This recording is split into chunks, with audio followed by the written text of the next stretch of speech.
आवाज इंडिया में आप सभी का स्वागत है। मैं हूं सीमा।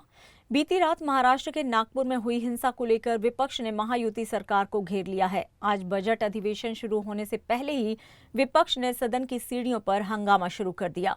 इन सब पर भाजपा नेता राम कदम से हमारे संवाददाता ज्योत्सना गंगने ने खास बातचीत की। आइए सुनते हैं क्या कुछ कह रहे हैं राम कदम। बीती रात महाराष्ट्र के नागपुर जिले में हिंसाचार का माहौल था, जिसका सीधा असर आज महाराष्ट्र के अधिवेशन में भी देखने को मिला। सीढ़ियों पर सत्ता पक्ष और विपक्ष दोनों ने हंगामा किया। इन सब पर बातचीत करने के लिए हमारे साथ है भाजपा के वरिष्ठ नेता राम कदम। सर, सत्ता पक्ष और विपक्ष दोनों आज सीढ़ियों पर आंदोलन कर रहा था। देखिए कि अबू आजमी ने औरंगजेब इस विषय की शुरुआत की और उसे लाड़ प्यार से गोद में बिठाने वाले उद्धव ठाकरे उनके समर्थन पर सरकार चला रहे थे 2.5 साल। अब उसके कारण जनभावना आहत हुई, लोगों में क्रोध गुस्सा आया, स्वाभाविक है। पर दुर्भाग्य यह है कि महाराष्ट्र में जिस प्रकार का शांति का माहौल रहा है, तो इस सरकार को बदनाम करने का प्रयास ये विपक्ष कर रहा है। कल दंगे करते समय वहां पर कांग्रेस, राष्ट्रवादी, शरद पवार गुट के और उद्धव ठाकरे के कार्यकर्ता पथराव कर रहे थे। क्या कारण था कि उनके कार्यकर्ता दंगे में शामिल थे? केवल और केवल सरकार को बदनाम करने के लिए। आदित्य ठाकरे केवल 30,000 करोड़ रुपए डावोस जाकर के ले आ पाए। 80,000 लाए थे, 50,000 के कैंसिल हो गए।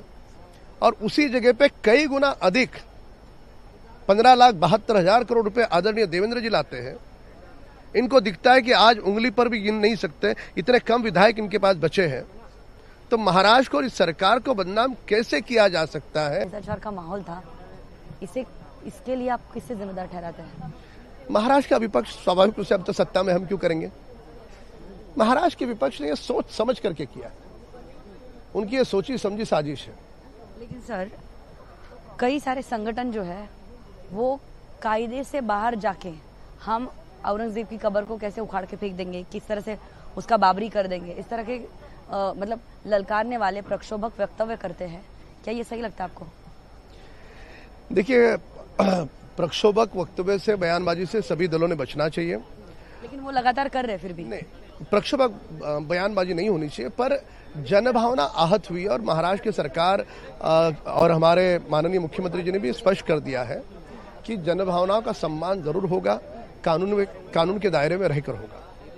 तो मंत्री नीतीश राणे जिस तरह का बयान करते हैं, वो किसे ये बताना चाहते हैं कि हम ऐसा प्रस्ताव लाएंगे, हम ऐसे चाहते हैं? क्या मंत्री नीतीश राणे, उनकी ये व्यक्तिगत भूमिका है या ये सरकार की भूमिका है?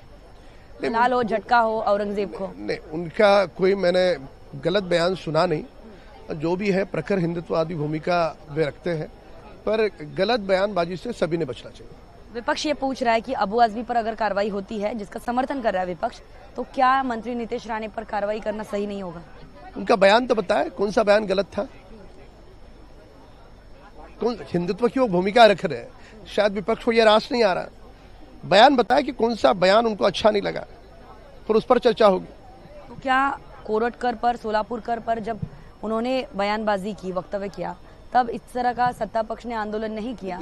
ऐसा भी विपक्ष पूछ रही है। उन्होंने एंटीसिपेटरी बेल ली है और वो जो बेल कैंसिल हो करके पुलिस को निर्देश दिए हैं, पुलिस उसके ऊपर की न्यायपालिका में जाकर के उनकी एंटीसिपेटरी बेल कैंसिल कर रही है।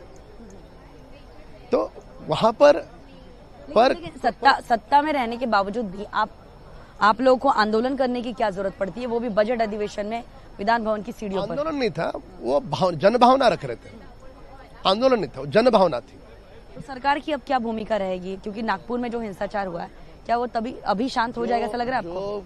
वहां पर ये बड़ा स्पष्ट हो चुका है कि विपक्ष ने षड्यंत्र के तहत अपने कार्यकर्ता वहां पर उतारे सड़कों पर।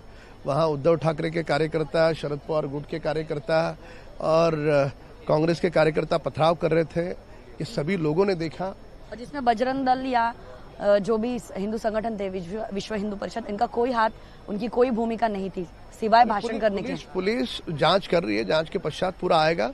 पर बजरंग दल हो या विश्व हिंदू परिषद हो, उन्होंने सुबह शांतिपूर्ण तरीके से आंदोलन किया। पथराव तो बाद में इन विपक्ष के लोगों ने जानबूझ करके पथराव किया। तो अब सरकार की क्या भूमिका रहेगी? हालांकि मुख्यमंत्री देवेंद्र फडणवीस लगातार चेतावनी दे रहे हैं, लेकिन फिर बात कौन नहीं मान रहा है? गृह मंत्री भी उनके पास वो पद है, तो मुख्यमंत्री देवेंद्र फडणवीस का कौन नहीं मान रहा है? महाराष्ट्र के विपक्ष को पूरी तरह से उनके हाथ पे गिनने वाले विधायक हैं, कभी भी छोड़कर चले जाएंगे उसका भरोसा नहीं। तो उनको कुछ ए न के न प्रकार कैसे सरकार को बदनाम कर सकते हैं, उनका कार्रवाई कब होगी फिर? कार्रवाई तो अभी पुलिस जांच करिए, कुछ लोगों को हिरासत में लिया है, कार्रवाई तो कठोर से कठोर कार्रवाई होगी, किसी को भी बख्शा नहीं जाएगा।